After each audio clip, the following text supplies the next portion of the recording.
This is a single piece of paper. Printed on it is a number so large that most people will never write it down by hand. 100 trillion. A 1 followed by 14 zeros. It is the largest number ever printed in full, in plain digits, on a single piece of government money, anywhere, in the whole of recorded history. And on the day it was printed, it was not enough to buy a loaf of bread. This is not a story about a poor country. That is the first thing you have to understand, because it is the thing almost everyone gets wrong. To make a number like 100 trillion, you do not start with nothing. You start with something. You start with a country that works, and then you watch it talk itself into ruin, one decision at a time, over the span of a single decade. So let us begin where it actually began, not in collapse, but in promise. In 1980, after a long and bitter war, the country we now call Zimbabwe was born. The new flag went up, the new president took power, and the new currency, the Zimbabwe dollar, was introduced. And here is the detail history likes to forget. On the day it was born, the Zimbabwe dollar was worth more than the United States dollar. This was not a basket case economy. It had deep, fertile farmland that fed the region. It had mines full of gold and platinum and chrome. It had factories that made things, banks that lent money, and an inflation rate that, while high by rich world standards, sat at a perfectly survivable 10 to 20% a year. For its first decade, the machine ran. The promise held. To understand how that promise was broken, you do not look at the money first. The money is the last thing to break. You look at the men who needed it and the bills they could not pay. The first crack opened in 1997, the veterans of the Independence War. The men who had fought to create the country looked at the wealth accumulating around the ruling party and decided they had been forgotten. They organized. They marched. And the government, frightened of the one group whose loyalty it could not afford to lose, gave in. It promised every veteran a lump sum and a pension for life. Tens of thousands of men, a payout equal to roughly 3% of the entire national economy, and not a single dollar of it had been planned for, budgeted for, or saved. When the markets learned that the government was about to conjure this money out of thin air, they did not wait politely. On the 14th of November, 1997, in the space of a single afternoon, the Zimbabwe dollar fell by more than 70% against the American dollar. The stock market lost nearly half its value. As if the heavens were keeping score, a national power failure plunged the country into darkness that same day. Zimbabweans remember it by one name: Black Friday. It is the day the floor cracked, and once a floor cracks, everything that follows is just the building deciding how it wants to fall. The second blow came the very next year. In 1998, the president sent the army north into the enormous, bleeding war in the Congo. Officially, it was solidarity, propping up a friendly regime. Unofficially, it was business. The mines of the Congo were rich, and powerful men inside the Zimbabwean government had their own private interest to protect there. So the soldiers went, the bills came, and the costs were vast. And because those costs were embarrassing, the government simply hid them. It underreported its war spending to the International Monetary Fund by $22 million every single month. The accounts were no longer just strained. They were lies. But the third blow is the one that turned a crisis into a catastrophe, because the first two only spent money. The third destroyed the country's ability to make any. Around the year 2000, the government began seizing the farms. Thousands of them, the large commercial farms that grew the food and earned the foreign currency that held the whole economy together. The land was taken and handed over, sometimes to landless families with no training, very often to loyalists of the ruling party who had never farmed a day in their lives and had no intention of starting. And the fields, the most productive in southern Africa, fell silent. Food production collapsed by nearly half. The factories that depended on the farms began to close. The banks, unable to lend against ruined land, seized up. Foreign investors, watching property get taken at gunpoint, fled and took their money with them. Within a few years, 4 out of every 5 working-age adults had no formal job at all. The engine that had made the country rich was not idling. It had been torn out and sold for scrap. Now, and only now, does the money enter the story. Because here is the trap the government had built for itself. Its income had collapsed. No farms, no exports, no investors, no taxes. But its spending had exploded. The veterans, the war, the loyalists who had to be kept fed and faithful. A gap had opened between what the state earned and what the state spent. And it was a gap the size of the whole economy.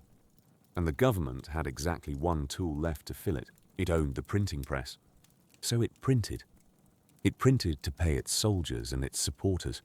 It printed to import the food its own ruined farms could no longer grow. At one point, in a moment of pure circular madness, it printed $21 trillion for the sole purpose of paying off a debt it owed to the International Monetary Fund, creating worthless money to settle a bill. It could only settle in money that was worth something. The snake had begun to eat its own tail. And once a country starts down this road, the road takes over. Prices rise, so people demand higher wages, so businesses raise prices again, so the government prints more to keep up. And every turn of the wheel spins faster than the last. This is the thing about hyperinflation that no graph can capture. It is not an event, it is an acceleration.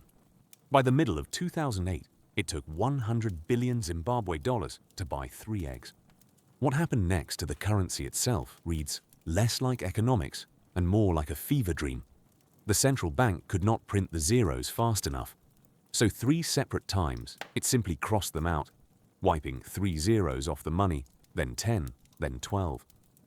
25 zeros, erased by decree, as if a country could outrun arithmetic by refusing to count.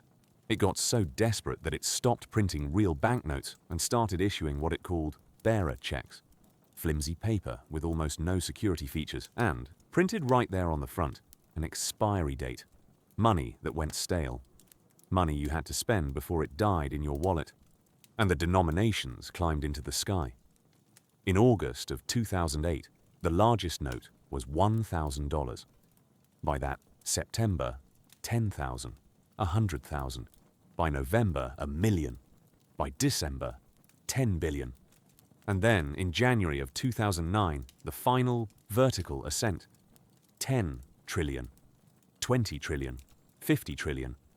And at the summit, the note we began with, $100 trillion. 5 months, from 1,000 to 100 trillion. At the very peak, prices in Zimbabwe were doubling every 24 hours. You could be paid in the morning and find your wages worthless by the time you reached the shops that night. But here is the part the government did not want you to see. And it is the heart of this whole story. How fast, exactly, was the money dying? The honest answer is that the people in charge had stopped telling anyone. In July of 2008, the Reserve Bank of Zimbabwe simply stopped publishing its inflation figures. It pulled a curtain across the disaster. The last number it admitted to was a monthly rate of 2,600%, already catastrophic and already a lie, because the truth was so much worse that the state could not afford to say it out loud. The real number was reconstructed from the outside by an economist named Steve Hanke, who did something nobody had done before. He ignored the official rate entirely and instead tracked the only price that was still honest. The black market exchange rate, the rate real people paid to swap dying Zimbabwe dollars for stable American ones. And when he ran the arithmetic, what came back was almost too large to be real. At its peak, in mid-November of 2008, Zimbabwe's annual inflation rate was 89.7 sextillion%. That is 89, followed by 21 zeros. It is the second highest inflation rate ever recorded in human history. and the official institutions of the world, even the International Monetary Fund, had undercounted it by a factor of more than 100 billion. The government lied, and the truth turned out to be a number that the human mind cannot actually picture. This was the world into which the $100 trillion note was finally born on the 16th of January, 2009. 14 zeros, all of them printed out in full. A number no government had ever dared to spell across a banknote before. And on its very first day, it was worth about $30 American. It arrived already condemned. By then, ordinary Zimbabweans had stopped waiting for their government to fix anything. They had quietly abandoned their own currency on their own, trading in American dollars and South African rand in the shadows, because a money that dies every 24 hours is not money at all. It is just paper that remembers it used to be a promise. And underneath the spectacle of the numbers, real people were living real lives inside this. This is the part that should stay with you, long after you have forgotten how many zeros were on the note. By 2008, life expectancy in Zimbabwe had fallen to 32 years for women and 34 years for men. Half the population, survived on food aid, because the ruined farms grew nothing and the dying currency could buy nothing from abroad. The government, trying to look like it was helping, fixed prices by law, which only emptied the shelves entirely, because no shopkeeper will sell bread at a loss. So an underground economy grew in the dark, where rent was paid in cooking oil and a day's labor was traded for a meal, and those who could left. Between 3 and 4 million people, out of a country of barely 12 million, packed what they could carry and walked out toward South Africa, toward Britain, toward anywhere. They took the doctors and the engineers and the teachers with them. A nation does not just lose its money in a collapse like this.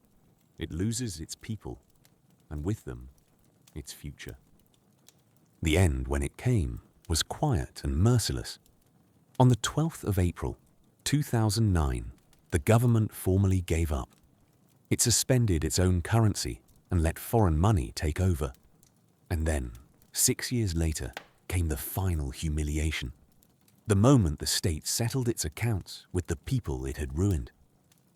In 2015, it offered to buy back the old dead Zimbabwe dollars. The exchange rate it set tells you everything you will ever need to know about what had happened. If you held a bank account containing up to 175 quadrillion Zimbabwe dollars, the government would give you in exchange $5 American, a lifetime of savings, an entire fortune on paper, redeemed for the price of a sandwich. And so you would think that is where the story ends, a worthless note, a ruined people, a cautionary tale filed away. But money has a strange sense of humor, and Zimbabwe's gives us one last twist. That $100 trillion note, the one that could not buy a loaf of bread, the one that arrived already dead, is today one of the most sought-after collectible banknotes on Earth. Because it carries the most famous string of zeros in modern history, collectors around the world hunt for it. A single note that was worth 30 cents at the end now sells for $80, $100, $200 in ordinary condition, and a perfect, certified specimen can fetch several thousand. The ultimate symbol of ruin has become, of all things, an asset. The money that never once bought a week of groceries will now buy you a week of groceries on one condition: that you were never poor enough or desperate enough to spend it. Because that is the cruelest truth underneath all of this. Money is not paper, and it is not zeros. Money is a promise that the thing in your hand will still mean something tomorrow. Zimbabwe printed the largest promise in the history of the world, 100 trillion of them on a single note. And it meant nothing, because the only thing that ever gave money value was the one thing a printing press can never manufacture: trust. Print all the zeros you like. You cannot print that.